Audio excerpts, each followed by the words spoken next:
तो आज के प्रोग्राम में जो हमारे साथ शुरका हैं बेग मलिक साहब हैं, वज़ीर मुमलिकत कानून और इंसाफ हैं। सर खुशामदीद प्रोग्राम में। बैरिस्टर उमैर नियाज़ी पाकिस्तान तहरीक इंसाफ से हमारे साथ हैं, और खालिद चिश्ती साहब एयर कमोडोर रिटायर्ड हमारे साथ हैं। सबको प्रोग्राम में खुशामदीद कहते हैं। फ़लस्तीनी रियासत का क़याम, बैरिस्टर अकील साहब, ये बहुत अहम है और 100 साल से ज़्यादा हो चुका है इसराइल का इस इलाके के ऊपर कब्ज़ा, और उसका जो कुछ अब हमने देख रहे हैं गज़ा के अंदर 65,000 से ज़्यादा लोगों की शहादत, और तमाम अरब रियासतें उसका निशाना एक के बाद एक तो बन रही हैं। आवाज़ ऊंची निकालने की हिम्मत किसी में नहीं है। क्या बनेगा? बिस्मिल्लाहिर्रहमानिर्रहीम। मलिक साहब बहुत बहुत शुक्रिया। देखिए बिल्कुल 65,000 से ज़्यादा जो है वो निहत्ते जो गज़ा के और फ़लस्तीन के बासी हैं, बाशिंदे हैं, वहाँ के जो लोग हैं, जिसमें बच्चे भी, बूढ़े भी, ख़वातीन भी, जवान भी, उन सब ने जो है ये बहुत ही जुल्म देखा है और जुल्म सहा है। और इज़राइली जारियत और नंगी जो जारियत है, एग्रेशन, आई मीन बहुत छोटा लफ्ज़ है इज़राइल के इन इक़दामात को, जो कि जिसकी इंटरनेशनल कवानीन में भी अगर आप देखें तो कोई सपोर्ट नहीं मिलती, और बिल्कुल उसने एब्सोल्युटली जेनोसाइड, देखें जेनोसाइड की अगर आप डेफिनेशन उठा के देखें यूएन की कन्वेंशंस में, तो उसमें से 4 से 5 जो इंग्रेडिएंट है, 4 तो वो ऑलरेडी मीट कर रहा है। अब यहाँ पे जेनोसाइड को और किन लफ्ज़ों में आप डिफ़ाइन करेंगे कि पूरी दुनिया ये माज़रत के साथ मुझे कहना पड़ता है तमाशा देख रही है, कंडेम भी कर रही है, लेकिन उसके ख़िलाफ़ एक्शन नहीं हो रहा। अब ये एक फोरम ज़रूर मौजूद है यूएन जनरल असम्बली, जिसमें फ़्रांस और सऊदी अरेबिया ने ये बेड़ा उठाया है, वो एक कॉन्फ्रेंस भी है उस हवाले से। लेकिन पाकिस्तान की स्टेटेड पोजीशन रही है कि प्री 1960s के जो बॉर्डर्स थे या उस टाइम के हवाले से, उस पर 2 स्टेट सोल्यूशन जो है उसका क़याम होना ज़रूरी है और लाजिम है। अब ये इन ममालिक ने जो काम किया है, अब ये काम बरतानिया ने, it's too late in the day. मैं ये समझता हूँ कि बैलफोर डिक्लेरेशन वो टाइम था जब आपने एक मज़हब के ऊपर, मतलब यहूदी स्टेट बनाने के क़याम के ऊपर आपने काम किया। तबाही की बुनियाद बरतानिया ने रखी हुई है। एब्सोल्युटली, इसमें कोई ढकी छुपी बात नहीं है कि बरतानिया ने ही ये तमाम तर इसकी बुनियाद रखी।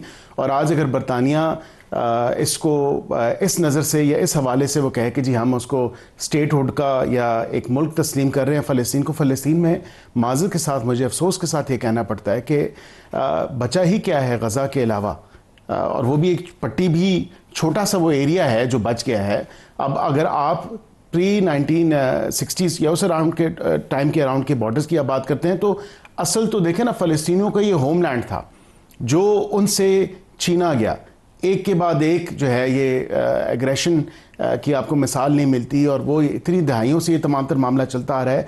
अब अगर ये ममालिक कनाडा, ऑस्ट्रेलिया, बरतानिया, या ये अगर ये कह दी, कहते हैं ना कि जी बहुत देर कर दी मेहरबान आते आते, और लेकिन देर आए दुरुस्त आए। मैं समझता हूँ कि अपने किए पे जो इनका अपना ये बीज बोया हुआ है, उस पे इनको पूरी उम्मत मुस्लिमा से, पूरी दुनिया से जो है वो माफ़ी मांगनी चाहिए, और उनको आउटराइटली उनकी स्टेट की पॉलिसी होनी चाहिए कि ये हमसे उस वक़्त की गलतियाँ हुई, और गलतियों का खुमियाजा आज पूरी दुनिया देख रही है। जो तमाशा इजराइल ने लगाया, वेपन्स ऑफ मैस डिस्ट्रक्शन का कह के इराक पूरे को तबाह कर दिया था। खालिद चिश्ती साहब, जो प्री 1967 पोजीशन है, इसके ऊपर मांग करना मुसलमान मुल्कों की, सऊदी अरब की, पाकिस्तान की, सारों की यही मांग है।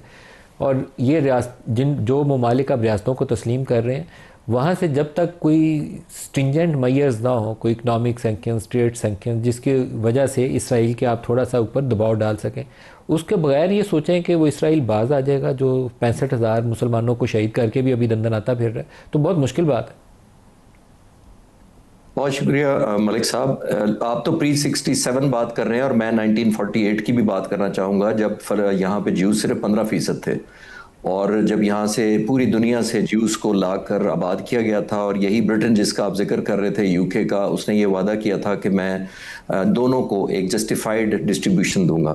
और जब लेट 50s में जब ये तय पाया कि ज़मीन के हिसाब से या पॉपुलेशन के हिसाब से होनी है, तो फ़लस्तीनी उस वक्त भी 55% थे, और बजाय आधा देने के उनको एक टुकड़ा दे दिया गया, आपके सामने है। फिर इन्वेजन शुरू हो गई, फिर 1967 आ गया, रेस्ट इज हिस्ट्री। तो उनको बाय डिज़ाइन मार्जिनलाइज किया गया ओवर द इनिशियल 30-40 ईयर्स, और उसके बाद तो कोई लिमिट ही नहीं है। जो आप जिक्र कर रहे थे अपने इंट्रोडक्शन के दौरान के इतने हज़ारों और अभी 60-70 हज़ार लोगों को शहीद कर दिया गया, और अभी भी शायद उनको इत्मीनान या सुकून नहीं हो रहा। और बिल्कुल ये वेस्टर्न बहुत अच्छा कर रहे हैं, अप्रिशिएट करना चाहिए, लेकिन ये आसान नहीं कर रहे। यही वेस्टर्न मुल्क थे जिन्होंने 40s में, 48 में, 50s में, 60s में ये राइट माना था कि इसराइल के अगेंस्ट फ़लस्तीनियों को एक पूरा इंडिपेंडेंट होमलैंड मिलना चाहिए। और इस हद तक फिर सबकी क्राइमेंस टेसिट हो गई, डिक्लेयर्ड हो गई या अनडिक्लेयर्ड हो गई। इस तरह का एक लुक दी अदर साइड सबने किया कि वो बढ़ते बढ़ते बढ़ते यहाँ तक आ गया कि सिर्फ वहीं फ़लस्तीनी नहीं, 60-70 हज़ार लोगों को शहीद करने के बाद वो कतर पर भी आना उस हमलावर हुआ है। तो ये झिझक इन्हीं वेस्टर्न मुल्कों ने ही दी है, अनअकाउंटेबल दी है, क्योंकि कोई प्राइस नहीं थी उसको इन मुल्कों पर अपनी ताकत जमाने के, धौंस जमाने की जो हिस्ट्री थी। तो ये कंटिन्यूड है, अल्लाह करे अब चेक हो जाए और ये जो मुल्कों ने एक मॉरल प्रेशर ही बिल्ड किया है जो फ़लस्तीन की हुकूमत को तस्लीम करके, और जो पाकिस्तान और सऊदी अरब का जो एग्रीमेंट हुआ है, एक डिटरेंस का मैसेज आए। और लास्ट पॉइंट इसके ऊपर मलिक साहब ये है कि इसराइल को कोई आज तक उसने कोई प्राइस नहीं दी है इस एस्केलेशन की, और अनचेक जो टेररिज्म या बारबरिज्म उसने किया है, कोई कीमत नहीं किसी ने मांगी सिवाय रेजोल्यूशन के और करारदादें पास कर लेने के और फिर उसको बुरा भला कह लेने के अलावा कुछ नहीं हुआ। जब ये मुल्क प्राइस ऐसी नहीं लेंगे यूनाइट, क्योंकि हम मिले जो आपस में मिल के नहीं करते, स्टैंड लोन उसने हर मुल्क को, 7 मुल्कों को पिछले कई महीनों में उसने रोंद डाला है, लेकिन कोई पूछने वाला नहीं है। तो अल्लाह करे अब कोई यूनाइटेड हो जाए मुसलमान, रियलिज्म हो कि it's a matter of turn, it's not a matter of chance. तो अब तो ये नौबत आ गई ना कि आप फरमाइएगा, जो 5 परमानेंट मेंबर्स हैं यूएन सिक्योरिटी काउंसिल के, उनमें से अमेरिका के अलावा 4 ने अब फ़लस्तीनी रियासत को तस्लीम करने की ऊपर ऐलानात कर दिए हैं। अमली तौर पर जब तक आप ट्रेड सैंक्शंस, इकनॉमिक सैंक्शंस या इस तरह के इंस्ट्रूमेंट्स इस्तेमाल ना करें, तब तक आप उसको मजबूर नहीं कर पाएंगे। ये भी बहुत ऑब्वियस है। तो एक तरफ तो हम वेस्ट से ये तवक्को रख रहे हैं, लेकिन साथ मुसलमान रियासतें ख़ुद जो है वो इस काबिल नहीं है, दोहा के अटैक के बाद भी बैठे हैं, तो वो अमेरिका की पीस एफर्ट को सपोर्ट करने के एलामिये के साथ वहाँ से उठे हैं, ख़ुद कोई ऐसा इंस्ट्रूमेंट इस्तेमाल नहीं कर सके। तो do you see step forward, यहीं पे रहेगा कि बयानात दे दिए हैं और वहाँ पे आगे बात नहीं चलेगी? देखिए, बात तो है कि हालात तो हाथ से निकल चुके हैं। अगर हम बात करें फ़लस्तीन की अब आबादी कितनी रहेगी, कि 55-56 लाख की आबादी, जिसका मेजर चंक को आपने डिस्प्लेस कर दिया, 60-65 हज़ार की नस्ल कुशी कर दी, मतलब मलिया मेट करके, और फिर अमेरिका ऊपर से बयान कर रहा है कि हम इनको रीसेटल करेंगे। तो उसके बाद अगर 1947 का पैक्ट जो बरतानिया ने ख़ुद उस वक्त पार्टीशन का प्लान दिया था, उसके बाद अब आके इतने दहाइयों के बाद आके आप तस्लीम भी कर लें, तो मैं नहीं समझता, मैं समझता हूँ कि आप इस सारे खून रेजी में कंप्लिसिट रहे हैं। और अगर हम वॉर क्राइम की बात करें तो खाली ये नेतन्याहू का मसला नहीं, इन सारों का जो है ना मिली भगत थी, इस मिली भगत के साथ हुआ है।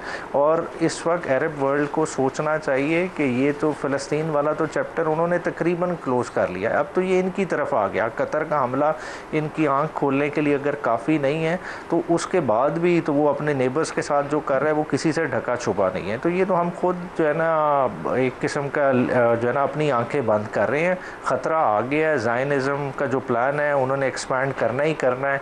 इसमें स्ट्रेटिजिकली करना क्या चाहिए, जो सऊदी अरेबिया पाकिस्तान ने किया है उसको आगे बढ़ाना चाहिए। उसको स्टेप फॉरवर्ड नहीं करेंगे, मुस्लिम उम्मा अपनी सिक्योरिटी अपने हाथ में नहीं लेगी, मामलात नहीं चलेंगे।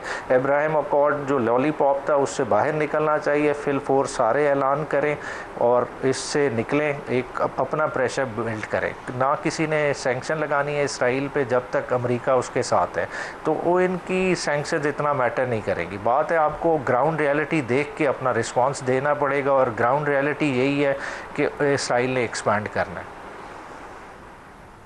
सही है।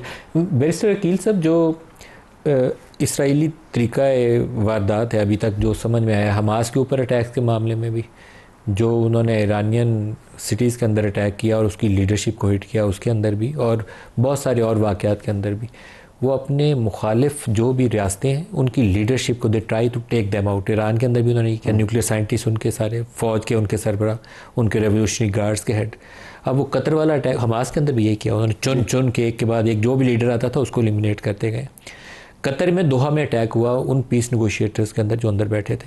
तो इससे ये ख़दशा सामने नहीं आता कि अगर उसके ऊपर कर सकते हैं तो फिर वो रॉयल फैमिलीज़ जिन्होंने वहाँ बैठ के बातचीत करवाई, कल को उनके ऊपर क्यों नहीं अटैक होगा।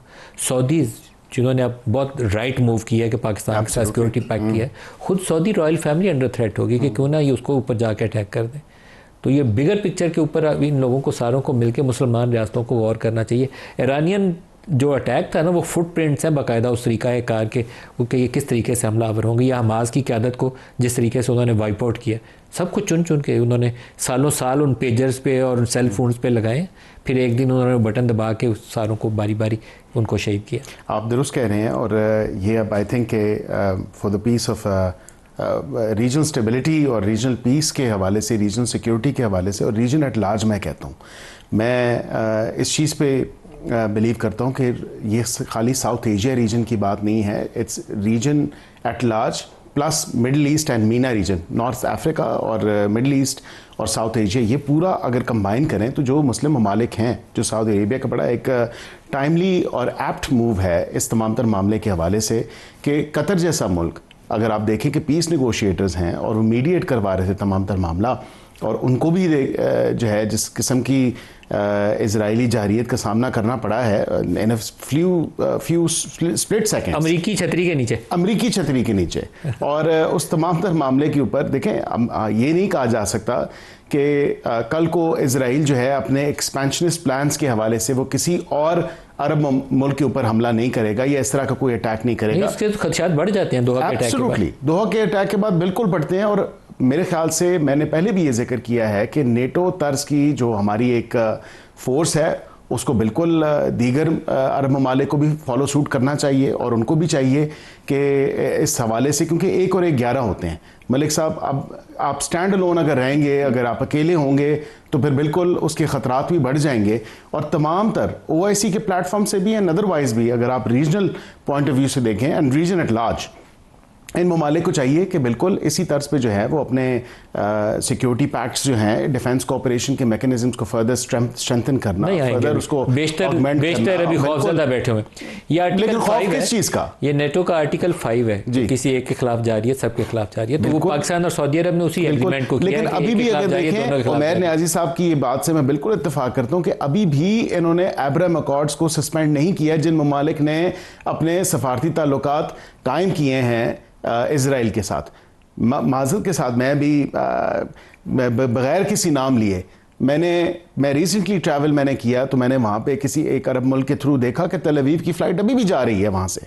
सर शायद जो चले नाम UAE है, सबसे ज़्यादा जहाज़ों की आमदोरफ्त जो इसराइल और UAE के दरमियान, मेरे ख्याल से एक इंट्रोस्पेक्शन की ज़रूरत है, मिडिल ईस्ट के या GCC कंट्रीज़ को देखने की ज़रूरत है, एक इंट्रोस्पेक्शन की ज़रूरत है कि अगर हमारे एक ब्रदर मुल्क के साथ ऐसा हो सकता है तो हमें क्या चाहिए कि हम क्या इक़दाम उठाएं कि अपनी सेफ्टी, अपनी सिक्योरिटी, अपनी सॉवरेनिटी को बेहतर बनाने के लिए, उसको फर्दर स्ट्रेंथन करने के लिए हम क्या इक़दाम उठा सकते हैं। तो मेरे ख्याल से उसका कोई ज़्यादा दूर देखने के लिए आपको ज़रूरत नहीं है, और उसका जवाब आपके सामने होगा।